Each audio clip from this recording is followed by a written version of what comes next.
John F. Kennedy said in 1960, a society whose young men and women are in a constant state of slumber will never realize their potential. Our young people must wake up. It is only the day that they wake up that they will be able to send a clear message to those in positions of leadership that you cannot continue to misgovern us. I look forward to those days. What if a single factory could flip the destiny of an entire nation? In the commune of Kamsila at Bassa-Mayam, a female billionaire has just unveiled Africa's largest rice processing plant, with the power to process 400 tons of rice every day. Even President Ibrahim Traoré, the loudest voice for food sovereignty, was caught off guard. Could this be the breakthrough that ends Burkina Faso's dependence on rice imports and sparks a new era of self-reliance? Let's find that out.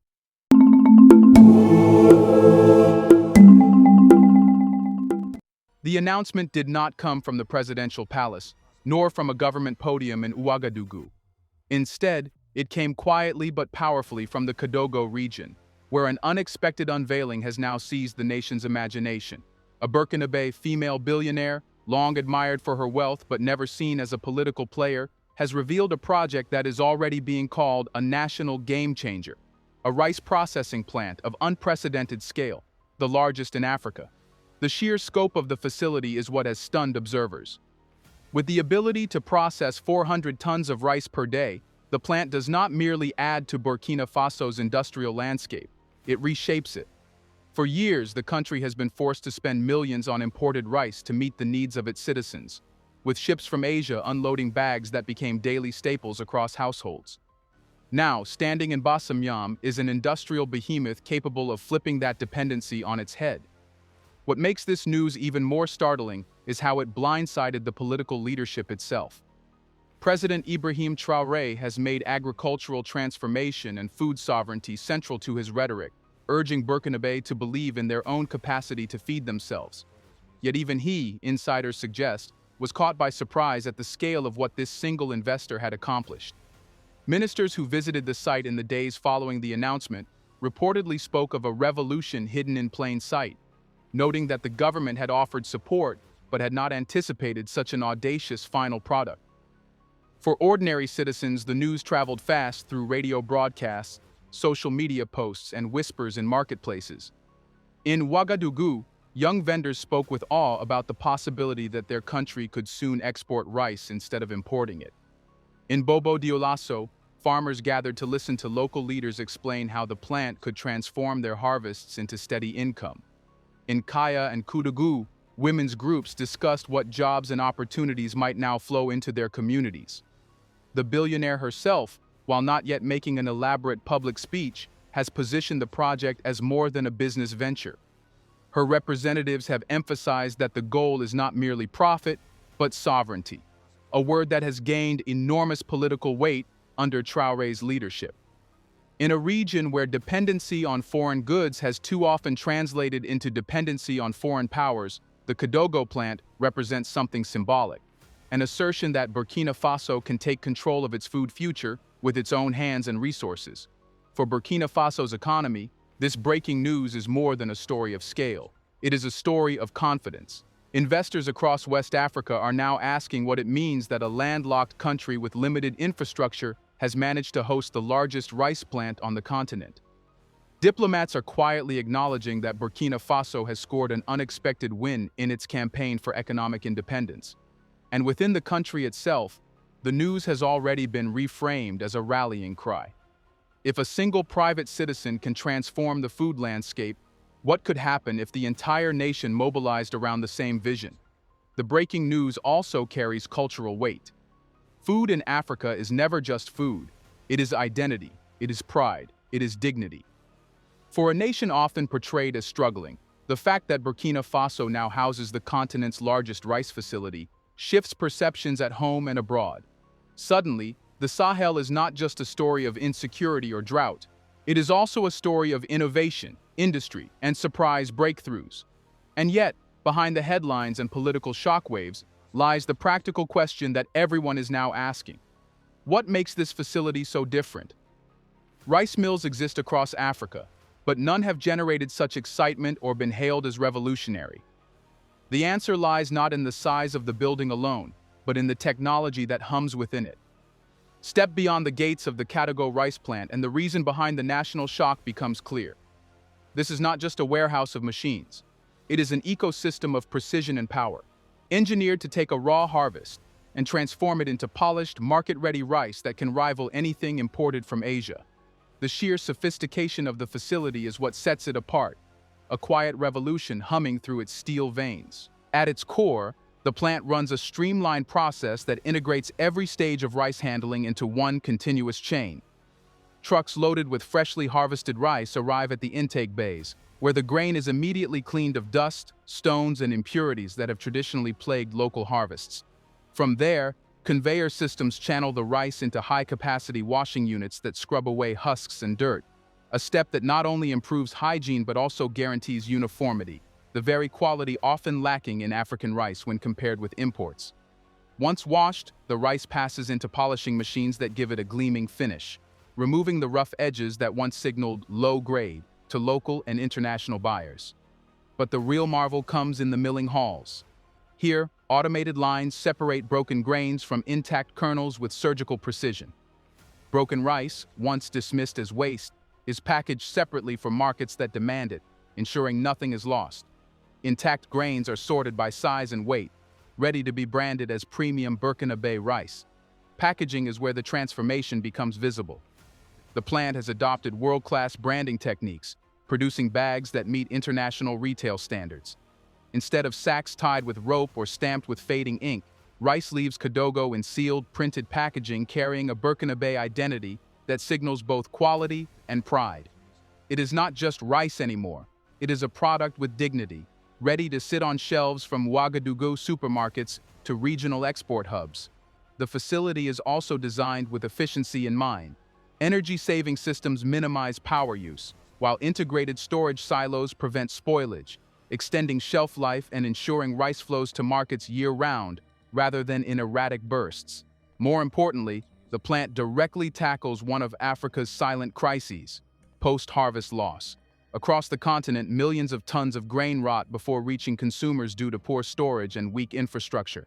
In Katogo, airtight silos, temperature controls, and continuous processing ensure that every harvest has value. For the first time, farmers can be confident that what they plant in the field will actually feed families and earn them income.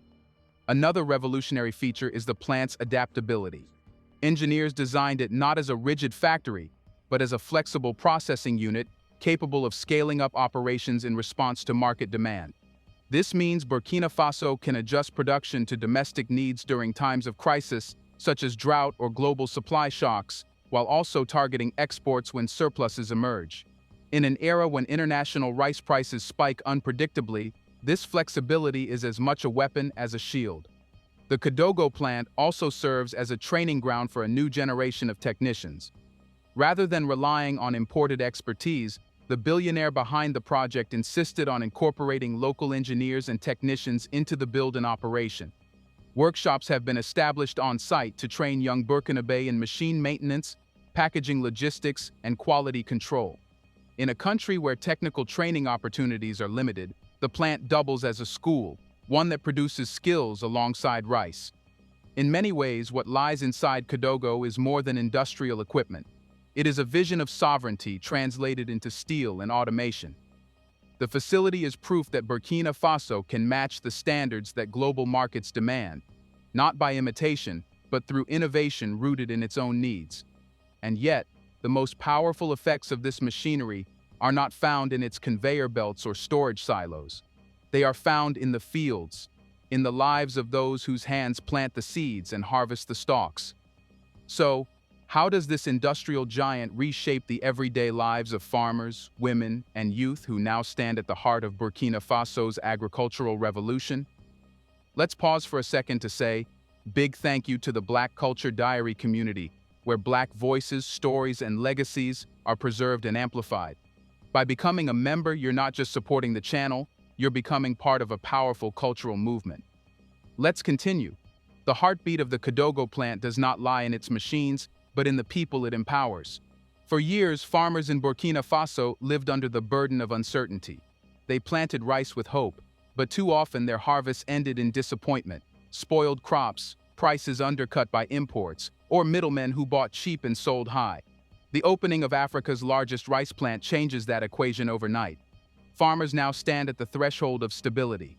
With a guaranteed buyer for their produce, they no longer fear that their labor will go to waste. Contracts signed with cooperatives ensure that rice grown in surrounding regions is delivered directly to Kidogo, where it is processed, packaged, and pushed into the market. This certainty transforms farming from a gamble into a profession. Suddenly, a farmer can plan not only a season but a future. How much land to cultivate, how many workers to hire, how much credit to take for seeds and fertilizer. The impact is even greater for women, who make up a silent majority in Burkina Faso's agricultural workforce. Traditionally, women have been trapped at the lowest rung of farming, bending over fields without access to financing, land titles, or reliable markets. The Billionaire's investment alters that landscape. Women's farming cooperatives, once sidelined, are now formal partners in the supply chain. Their rice no longer disappears into anonymous bags sold at unfair prices, but re-emerges from Kidogo with international-grade branding, carrying the dignity of their labor. Beyond farming, women also gain access to jobs within the plant itself. Packaging, quality control, logistics, and administration, roles that require attention to detail and consistency, are being filled by women recruited from surrounding towns. For many, this is the first time they step into formal, salaried work with benefits. In a society where economic power has often been unequal, the Kidogo project is quietly shifting gender dynamics, proving that sovereignty is not only national but personal. The youth of Burkina Faso, too, are finding a new horizon. In a country where unemployment has driven thousands to seek opportunities abroad, the plant offers both direct and indirect work. Young people are being trained as machine operators, drivers, warehouse managers, and technicians.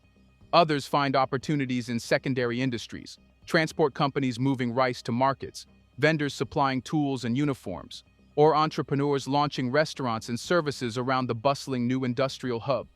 Equally significant is the cultural shift. Farming, long seen as backbreaking and unrewarding, is regaining its status as a career of dignity.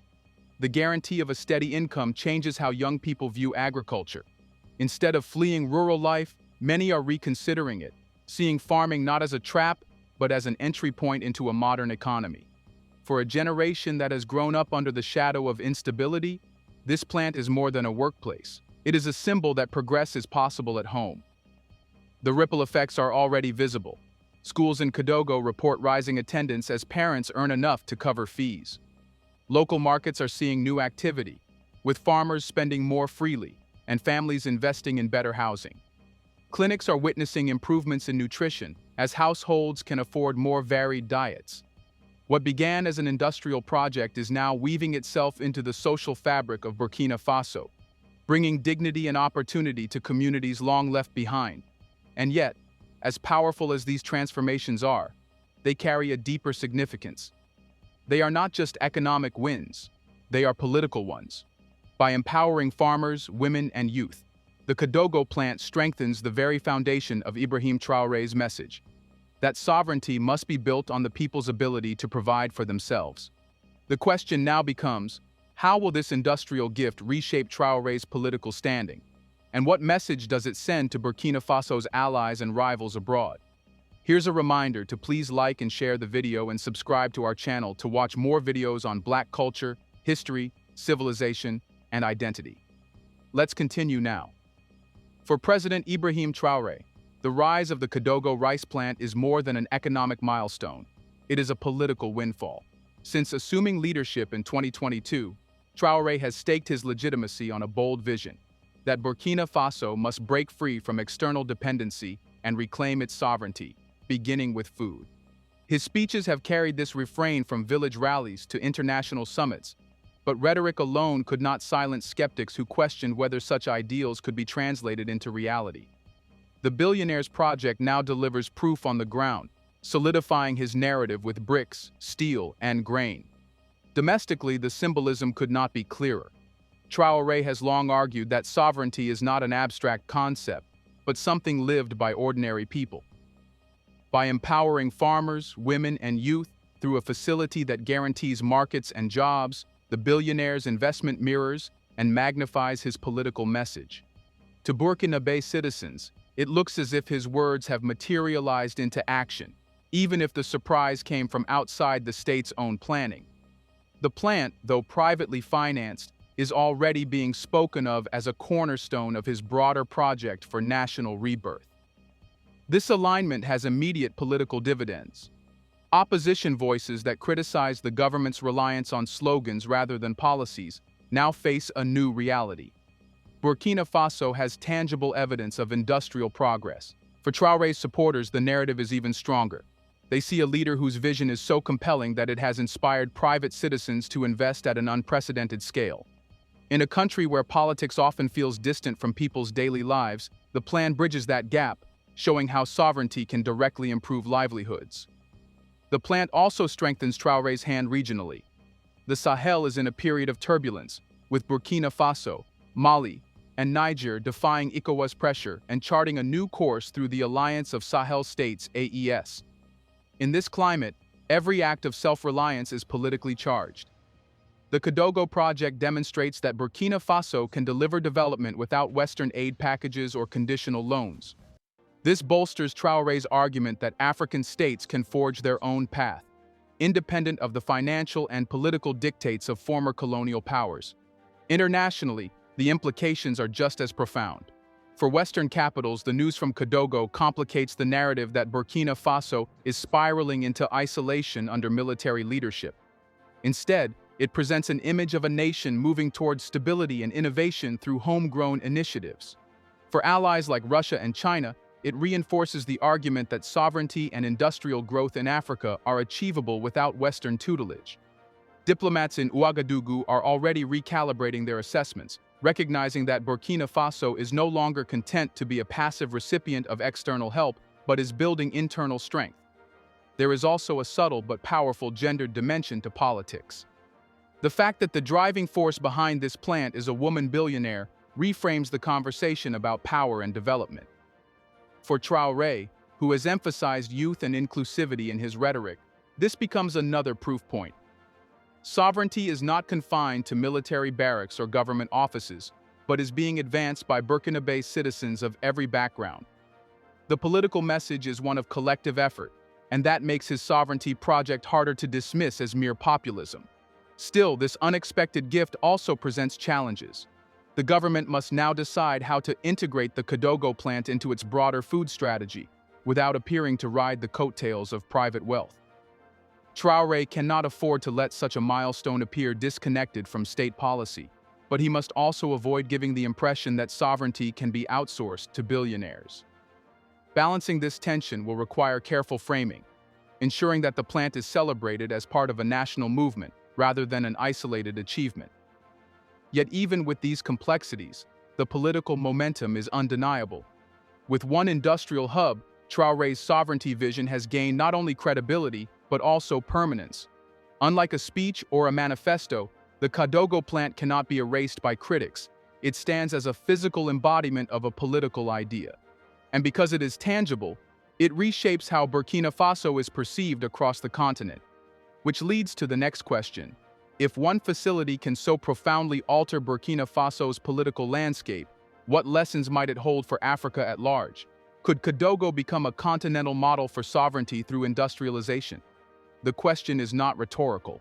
Africa remains the world's largest importer of rice, buying millions of tons each year from Asia, despite possessing vast arable land. Nigeria, Senegal, Côte d'Ivoire, and Ghana all spend billions annually to fill the gap between local production and rising demand. This dependence drains scarce foreign reserves, exposes economies to global price shocks, and perpetuates a cycle where food security is dictated by decisions made in Bangkok or New Delhi rather than in African capitals. The Kadogo plant disrupts that pattern, not just for Burkina Faso, but for the continent's imagination. It demonstrates that industrial sovereignty is possible, that Africa needs not remain a passive consumer of global surpluses. The plant's scale and design show that local production can be elevated to international standards, undercutting the excuse that African rice is not competitive. More importantly, It sets a precedent. Sovereignty is not achieved through declarations alone, but through infrastructure that anchors independence in concrete form. This precedent matters for governments seeking to convince their citizens that development is possible without perpetual borrowing from international lenders. Kidogo becomes a living argument that African wealth, whether state-led or privately invested, can generate transformative industries. In a continent where billionaires often park their money abroad, the decision of a Burkina Faso woman to invest in local processing rather than foreign luxury sends a powerful cultural message. The path to prestige runs through building at home, not buying abroad. The project also highlights a strategic opportunity for regional cooperation.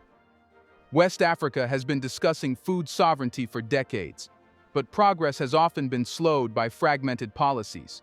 With a facility of such magnitude in Burkina Faso, the potential emerges for regional integration around rice production. Neighboring states facing their own food gaps could source from Kidogo rather than Asia, keeping wealth circulating within the region.